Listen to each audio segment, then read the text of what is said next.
Welcome everyone to the Henry Ford's Friday Kid Inventors Showcase. My name is Brenda Payne and I'm the Executive Director of the California Invention Convention. My guest today is Jyothikaa Ramann, who's just completed 10th grade at Doherty Valley High School in San Ramon, California. She's also this year's recipient of the Most Innovative Invention, sponsored by the Egan Family Foundation at this year's California State Convention.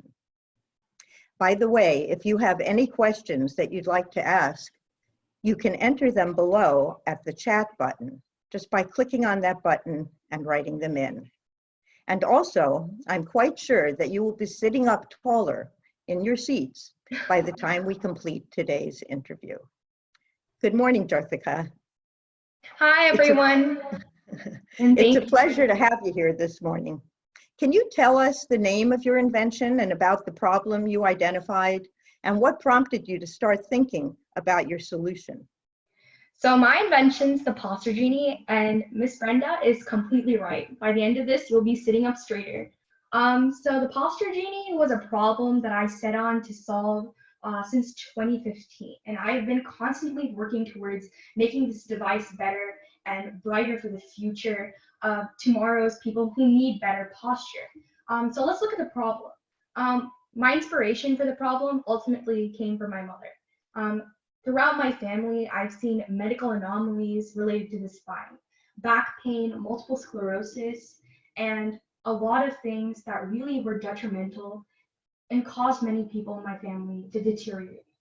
When my mom kept constantly telling me to get my posture better so I don't end up like some of my family and even her, it struck me. Why don't I do something to help these people? Not only my family, but people, the millions of Americans out there who are unaware of bad posture and how it's detrimentally making their lives nothing. And that's how the Posture Genie was born. I coined this term in 2015, and from then, with the assistance of my mentors, I started building this device.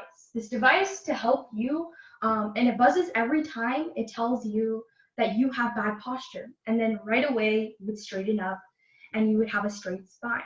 But from then on, I wanted to innovate even more, and throughout the years, I've overall made the Posture Genie from a device that tells you to get better posture over time, to a device that's a medical field device that can help millions of people, not only posture, but combat many different diseases. So you were in 2015, that was 5 years ago, you were in fifth grade. Yeah. And what made you start thinking about it in 5th grade, and what was your process from 5th grade to 10th grade? Well, if I really have to go into detail, let's take a look at how I was in 5th grade. When I was in 5th grade, I was a really big introvert. I wouldn't be on this call if I hadn't had some sort of change in 5th grade. Back in 5th grade, I was so shy that this call wouldn't have been possible. So what I had to do then is I really had to put confidence in myself, and I had to lean on people around me. I've been a sort of independent child, but at that time, I started being a little more dependent on others. And so when my mom gave me that idea, usually as a timid child, I would just push that away. But then I was like, this is something important to me. I'm passionate about this thing because it's not only affecting people I love, but it's affecting people out there who have millions of loved ones. So I started making a path for myself to make this invention and to make it something big for everyone. And the inspiration overall was my mother, but then that also grew as inspiration and encouragement for my mentors. And when I first looked into the invention, I found that there were similar items on the internet. So can you explain how your Posture Genie is different from what's already out there in the marketplace today? Well, I made the Posture Genie back in 2015, so that was way before any other Posture Genie type of devices came on board. And around 2018 is when a lot of these new type of posture elements came in, and they were very similar to my prototype back in 2015. And so what I wanted to do is that I wasn't looking at how I can compete or beat with these type of products online, but I was seeing how can I implement more of my passions that I've grown over time to make this a device that benefits more people. So back in 2015, it was all about posture. But for example, as I went into 2016 and 17, I was interested in more computer science. So I implemented AI and machine learning into my device, making it better. By just my passion and growing it, I made my device better, making it a better player against all these other devices on the market. By 2018, I was really inspired by medicine. And because I have this drive to help people through this device, it really honed in and gave me the empathy and passion to really care about people and the healthcare field. And I'm proud to say that I'm an aspiring doctor. And this project and journey that I went with the Posture Genie has really built that passion to become a doctor. And the research I did with it has also brought me the knowledge. I started looking into neuroscience, and I started looking at the habituation and cognitive responses to getting better posture. When I looked more into medicine, I started implementing medical statistics like heartbeat, blood pressure, and so much more. So this can really turn into a medical device. And I haven't stopped innovating today. That's because this medical device, there's so much broad range that it can cover, and I'm still trying to cover it today. You are such a remarkable young lady, Miss Jyothikaa. So can you hold up your invention to the camera so people can see? So here is the Posture Genie. It's pretty small, but as I went on, I added more circuits and I added more components so it can really become a medical device today. So for example, I started off with a basic Bluetooth, a CPU system, and some storage data, and I programmed it to just help us respond to better posture. And then I started implementing things like a gyrometer. And what a gyrometer is it's an XYZ monitor. So it measures your angle of your back in the degrees of X, Y, and Z. And that's hard to understand, but what I implemented this for over the time and back in 2019 is that I implemented it to help seniors. So if a senior was about to fall or go under vertigo, the XYZ monitor would start acting up and would tell the CPU, and then it would tell the Bluetooth system that this senior might fall because the XYZ is off range. So that really helps people in the nursery care, in the hospitals, in the hospices to really care for our patients even more on that upper level. And that's essential because people can't be with you 24/7. But if there's a device there to help you in that second you're about to fall, that can prevent so many diseases, so many treatments that will be had in the future if we can prevent that fall. And how would one wear the device? Where would one put it?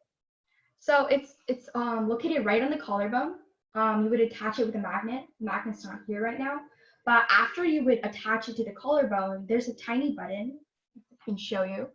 It's a tiny button right there. And you would calibrate it to your best posture.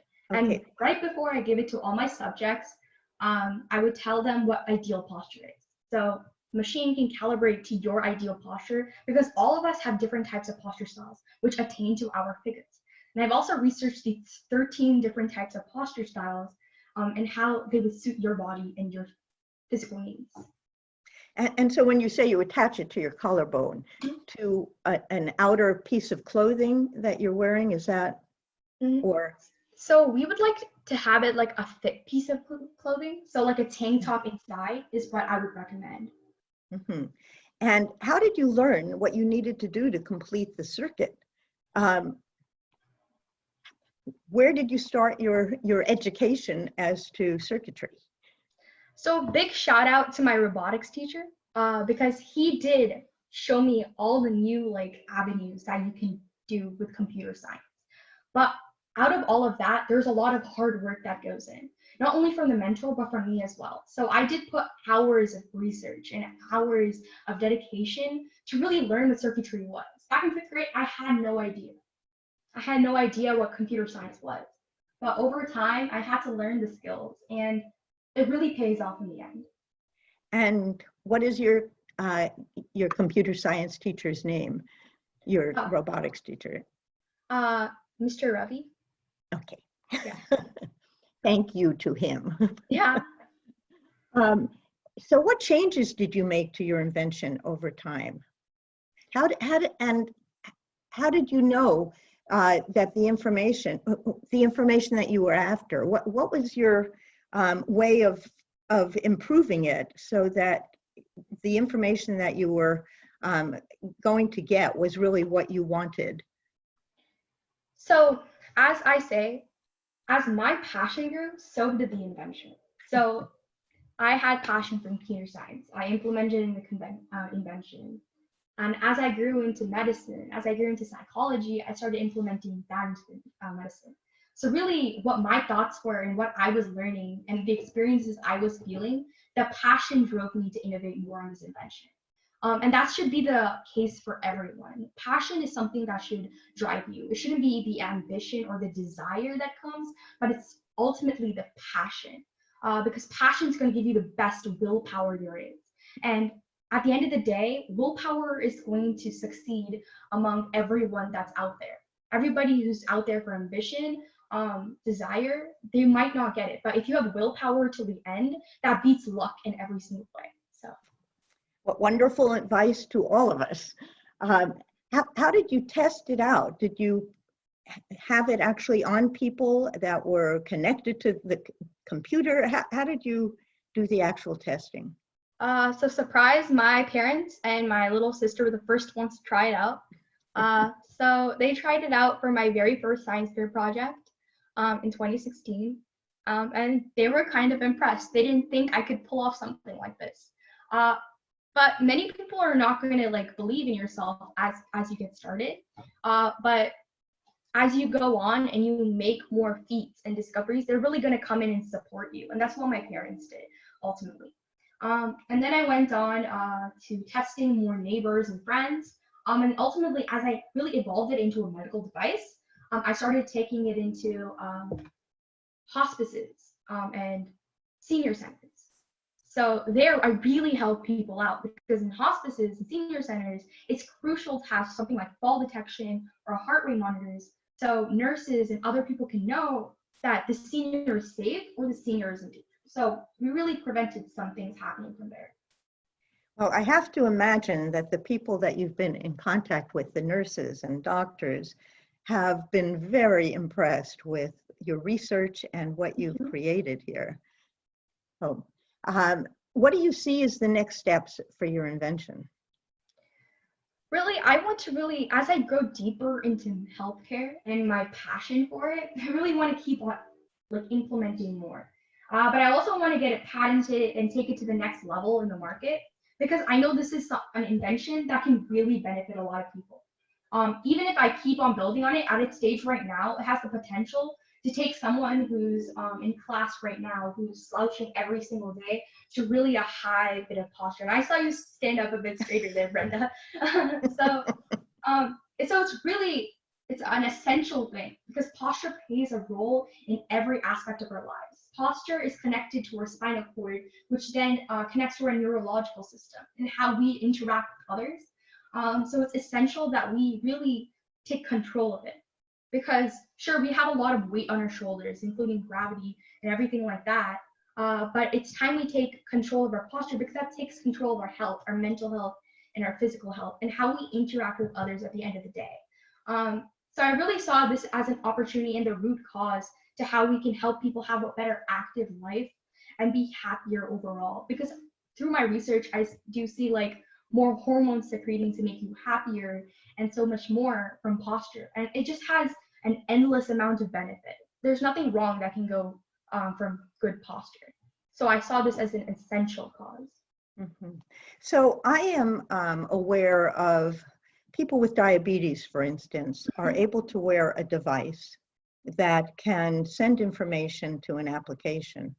And so have you considered having that be part of it, that the device would trigger information being sent that way and that people would have an immediate feedback themselves from when their posture, besides just the beeping, but it could give them information? So I do have an application set, but it's not very user friendly yet. So right now it's an application that does relay all the Bluetooth data. So for any type of caregiver that has used this device, I have taught them how to read that system. But I am implementing and going to start implementing the app that it becomes user friendly in the future. What was the most difficult part of what you've done? The most difficult part was getting started. I had nowhere to go. I'd like to give a story. So basically back in 5th grade, as I told you, I was an introvert. And the first step I had to take, which was the most difficult one, was to step out of my shell. I hadn't done anything like extraordinary yet. I didn't have confidence in myself. And I think the most biggest thing in this entire situation that's really gotten me through is really stepping out of my comfort zone. So for me, stepping out of my comfort zone was taking part in speech debate. There I grew confidence and so much more, confidence in myself and confidence that I can actually achieve something. And as my passion grew, so did that confidence, and I started implementing that towards the Posture Genie.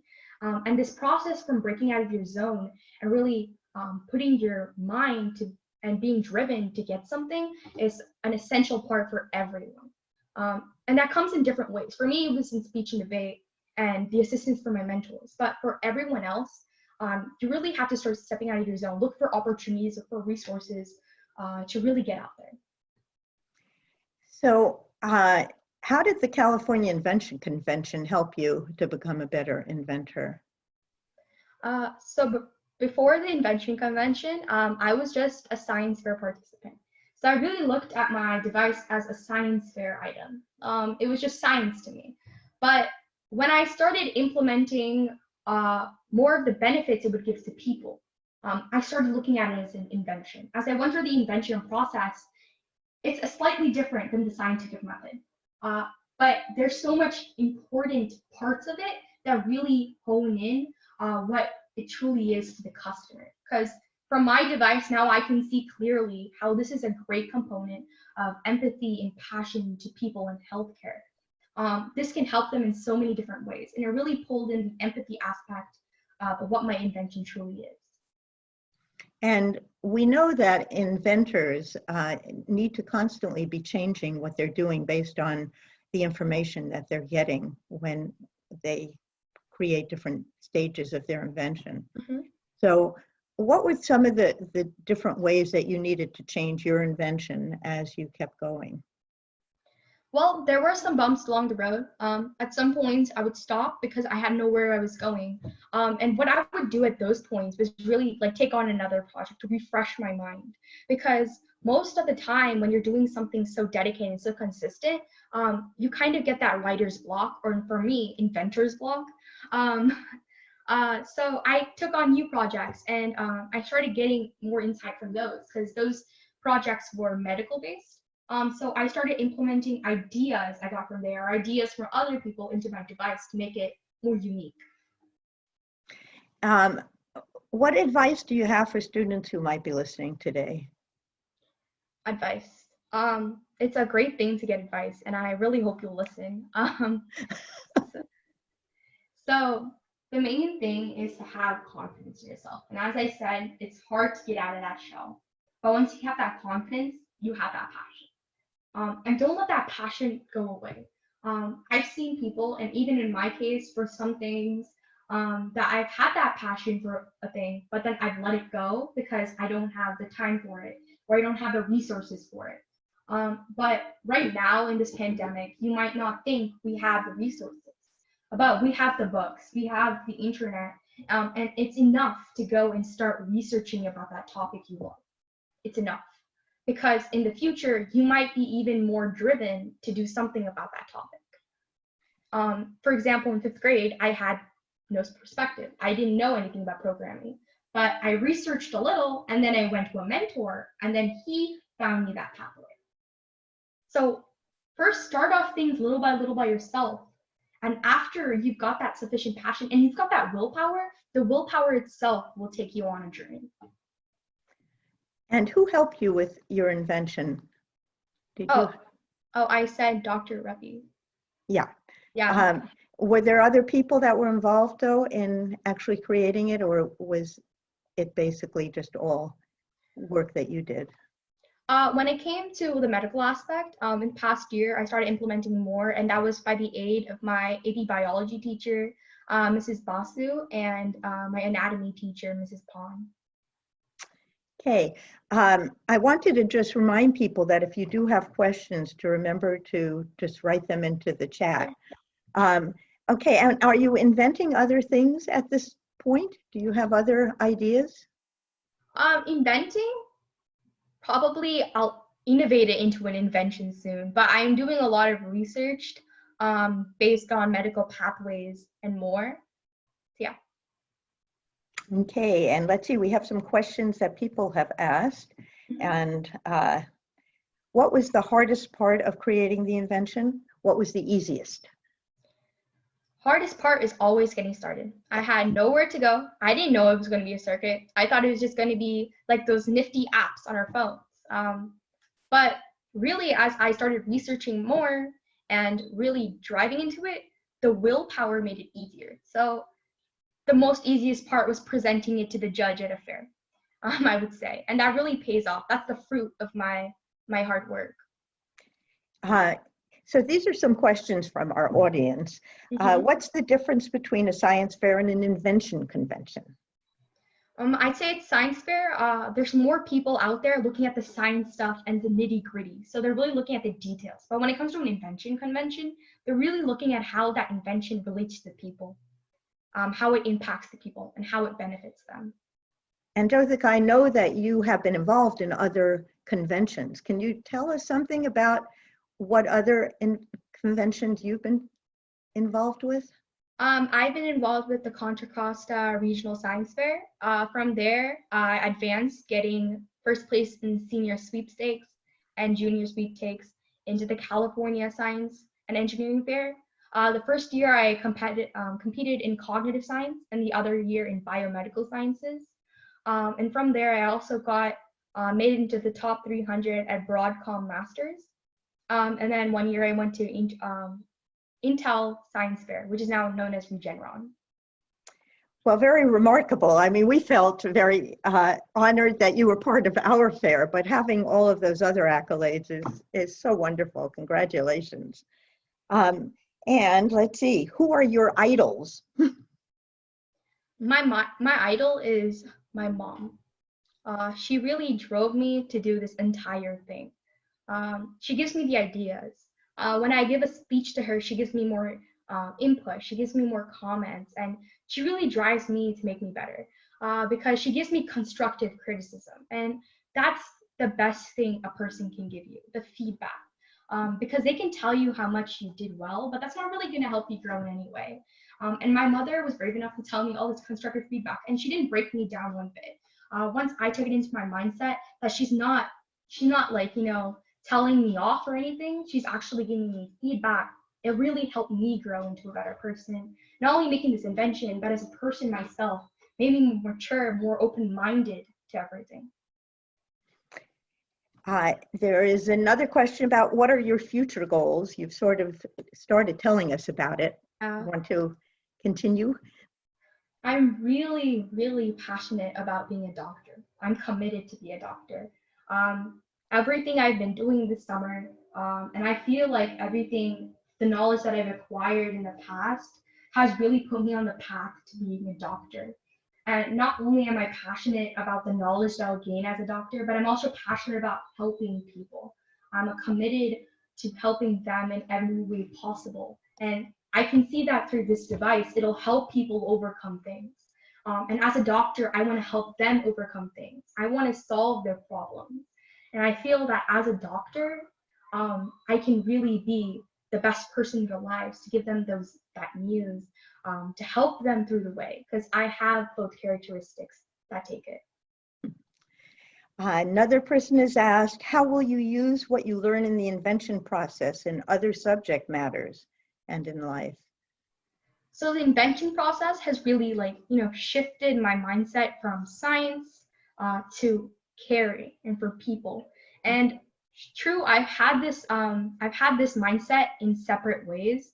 Like, I've been detail oriented in some aspects, and I've been empathy oriented in other aspects. But the Invention Convention really put those two together, making me a more cohesive minded person. One of our viewers said, "What an amazing young woman." And I can only say that I'm sure everyone listening today has that very same comment. Is there anything else that you would like to add? I just say go for it. That's what I did. I had no intentions. I had no idea that in 5th grade that in 5 years I would be here on this call. I didn't know. You don't know where you'll be in the next 10 years, the next 5 years. Even I can't say. All I know is that I have willpower. And if I want to be a doctor, I will become it. So if you out there in the audience want to become something, you have the willpower. It doesn't matter how much you innovate in the past. It doesn't matter what you made. But if from this moment you have the willpower to achieve something, you'll get there. You'll get there if you put the hard work and the dedication. Well, I feel as though you're giving such advice to me as well, and I'm sure every person who is listening, it is just such valuable advice. So someone else said you're going to the U.S. Nationals. The award ceremony is next week on Thursday, July 2nd. What are you thinking? I'm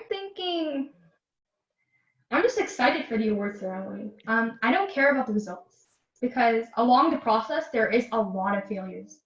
And I've attended failure after failure. I remember in 5th grade, my friends had so many trophies. And even my sister had more trophies than me, and she was in 3rd grade. And I was really bummed out. But when I started getting out of my shell, as I told you, I started not caring about those trophies. I'm sure over time they came and they accumulated, but that didn't matter at the end of the day. What really matters is experience I get from getting and going to these competitions and more. It's about the people you meet, the connections you make, and the passion that drives you to go on further. What inventions have you seen from other student inventors that have inspired you? Can you think of some? I've seen a lot of medical apps, and I'm really in tune with medicine, so I really go look into the STEM related things. But I saw 2 girls who made a biodegradable straw, and that's really important in our environmental activism today. I saw an inventor making an app for seniors to help them monitor their stress and how much they walk, and that's also really important. So I really tuned into these aspects, and I'm hoping to look at more inventions in different fields like technology and mathematics because they're all amazing. Go ahead. No, please. They all come from a great place, and I'm just interested in how these people process their mindsets and how they think, so I can improve myself and how they improve themselves. And unfortunately this year, because we had to go virtual with many of the conventions that were happening across the country, one of the downsides of that was that students often get to walk around and see what everyone is inventing. And this year, you only got to see yours, basically. Each person got to talk about their own. So hopefully we'll figure out a way that we can really make those available to students to see what other students were creating. Someone else was mentioning that you are passionate about the medical field. What are your thoughts on what is happening now with COVID? Right now, I'm not physically present. I can't be at places to help out, but I know there are people out there really helping and putting their life on the line, putting their dedication down. And I sure aspire to be that in the future, but I'm not that at this instant. So all we can do, all I can do, all we all can do is just be there to support them. For example, I had tutoring funds that I run an organization for, and all together we pledged all our money to the Stanford Valley Care. And that really helped the people there. We provided the healthcare workers breakfast in the morning, the ER, and we helped and provided that money so they can benefit. We provided money to Feeding America because at this time, I have the resources to support myself, but there are millions out there that don't have the resources. And being anyone, even an aspiring doctor, it's important to have that empathy and that passion to help these people, because we're all equal, and giving back to those people is the main goal.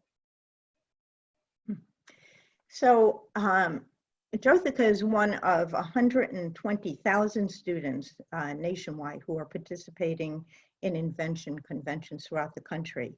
The California Invention Convention has been training teachers throughout the state for the past 5 years, and the program has been growing as it has all over the country and actually all over the world. So if people who are watching would like to get involved with Invention, talk with teachers, tell them that it's something that you would like to have happen in the classroom, and have them get in touch with their local national, their statewide Invention Convention. There are programs in just about every state at this point. We had 150 students at our California Invention Convention, and of those, 48 of the students, the 150 students represented over 4,000 students in the state of California who are doing the program inside the classroom. We have 400 other students that are participating at the national level this year. And we had 48 of our own students that went on to the national level. We are rooting for every one of them, and we will be excited to be watching the award ceremony too. So if you're interested in watching that award ceremony, there's a Facebook watch party that will be happening on July 2nd at 7 p.m. Eastern Standard Time. And you can find out whether your own state inventors have taken home awards and what their projects were. And if you need more information about how to get onto that watch party, you can go to the Invention Convention worldwide, and it will tell you what to do. Let's see. Do you think your invention will become bigger and better? Bigger and better. I'm always thinking bigger and better. Not for me, but for the people who use it. First of all, I want to implement it, make a patent, and give it out to people. But I will always be researching more and more on this aspect. Currently, I'm thinking about heart attacks, because heart attacks usually happen in the morning from 5 to 8. And believe it or not, it ultimately happens in the morning because we don't eat breakfast in the morning. And that's why we have heart attacks in the morning. And so these are like little medical snippets that people mostly don't know about. And I think that's really what's really important as I go on to become a doctor, is really educating patients. And the Posture Genie is just one way to make the patient aware. But there's so many other ways that you can make a patient aware through their education and awareness about their health and in healthcare. And so is there anything else you'd like to share with us before we close this morning? The Posture Genie was a passion project of mine. It was never a project to get me anywhere, to give me fame, give me legacy. That's nothing. At the end of the day, it's the amount of people you benefit.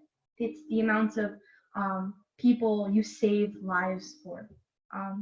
That's really what's driving me on in this process. So if you find something like that, it's really the time right now, anytime.